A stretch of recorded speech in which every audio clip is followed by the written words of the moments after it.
السلام علیکم ناظرین، آپ دیکھ رہے ہیں دارالوحی انسٹیٹیوٹ میں ہوں محمد اویس مرصد کا محمدی صاحب موجود ہیں۔ بہت ہی اہم کویسچن ہے بھائیوں کا، بہنوں کا، کہ ہم دعا کرتے ہیں اللہ رب العالمین سے، ہماری دعائیں قبول کیوں نہیں ہوتی؟ اس کی کیا وجوہات ہیں؟ آج ہم شخصوں سے پوچھیں۔ وعلیکم السلام ورحمۃ اللہ وبرکاتہ۔ الحمدللہ وحدہ والصلاۃ والسلام علی من لا نبی بعد۔ اب ایسا دعا قبول کیوں نہیں ہوتی؟ جی، اس کی مختلف وجوہات ہیں۔ ایک سائڈ پہ ہم اللہ کا بہت ذکر کر رہے ہیں، بہت دعائیں کر رہے ہیں، ایک سائڈ پہ ہم حرام کھا رہے ہیں، ہماری دعا قبول نہیں ہو۔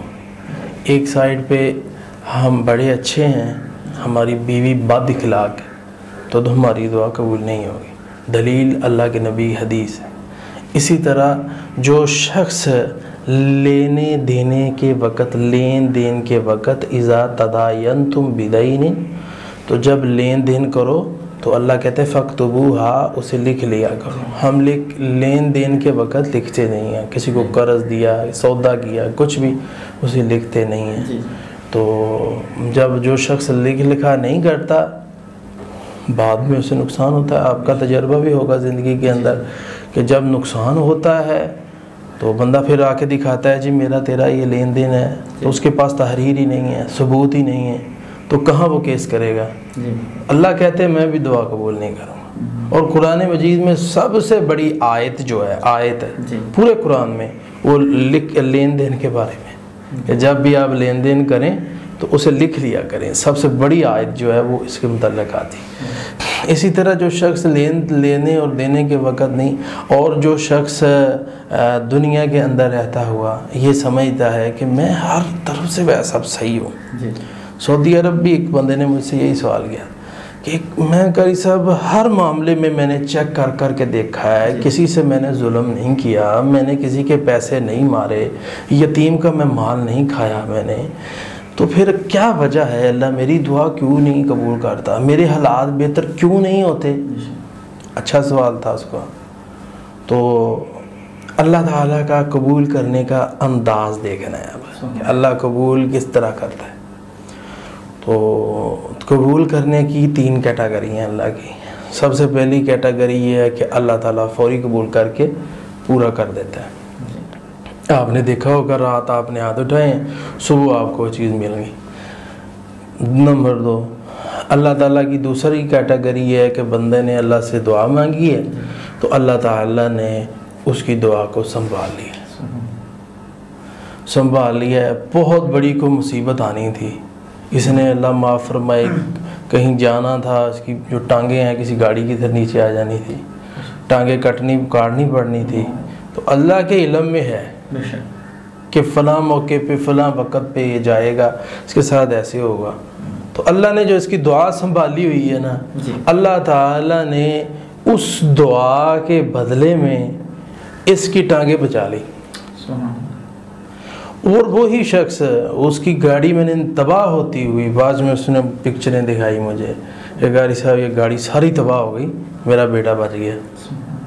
یہ وہ دعائیں ہیں، اب بلائیں دور ہو رہی۔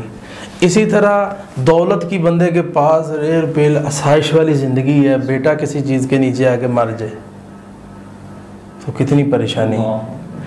اسی طرح تیسری کیٹیگری کیا ہے اللہ تعالیٰ کی، وہ یہ ہے کہ روز محشر ہی اللہ کی عدالت میں آئے گا اور کہے گا کہ یا اللہ میں نے بڑی دنیا کے اندر دعائیں کی، کوئی میرا رزلٹ نہیں تھا، تو اللہ تعالیٰ پھر اسے جنت کی شکل میں اس کا رزلٹ آئے کہ یہ آج کوئی سگا باپ اپنے بیٹے کو ایک نیکی دینے کے لیے تیار نہیں ہے، تیری وہ 40 سالہ 30 سالہ زندگی کے اندر مانگی ہوئی دعائیں جو ہیں وہ میں نے یہ دی ہیں۔ معشوقہ سے، محبوبہ سے اللہ ہے جنت۔ یہ بات ذہن میں رکھ، جب آپ جنت میں جائیں گے بڑی بڑی دنیا کی معشوقہ بھول جائیں گے، آپ کہیں گے جنت جنت ہی ہے۔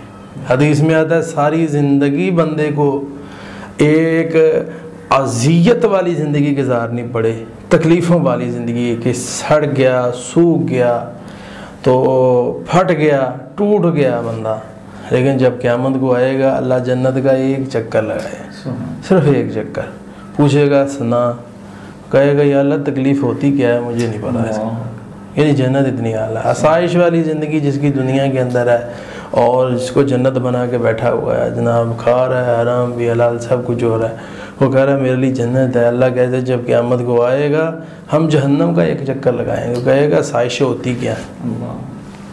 اسی طرح دعا کا معاملہ، میں نے 2 عاشق ایسے دیکھے تھے جو یہ کہتے تھے کہ اللہ دعائیں قبول ہی نہیں کرتا، اللہ دعائیں قبول ہی نہیں کرتا۔ بس وہ ایک ہمارے نامور خطیب ہیں پاکستان کے یاسین بلوچ صاحب، ان سے وہ بحث کر رہا تھا، میں نے نماز اس لیے چھوڑی ہے کہ فائدہ ہی نہیں ہے۔ تو انہوں نے بڑا سمجھایا کہ آپ اپنے پالنے والے کے انداز کو دیکھیں، وہ آپ کے لیے بہتری سوچ رہا ہے، آپ جو ہے اپنے لیے نہیں۔ اور قرآن مجید میں اللہ تعالیٰ یہ واضح کہتے ہیں، آخری بات یہی ہے کہ جس چیز کو تم پسند کرتے ہو سکتا وہ تمہارے لیے بہتر نہ ہو، اور جس چیز کو تم بہتر نہیں سمجھتے ہو سکتا وہ تمہارے لیے بہتر۔ اللہ جانتا ہے اور تم نہیں جانتے۔ بہت شکریہ جی ناظرین، اگلے پروگرام میں پھر حاضر ہوں گے، اللہ حافظ۔ قد صدقت الرؤيا إنا كذلك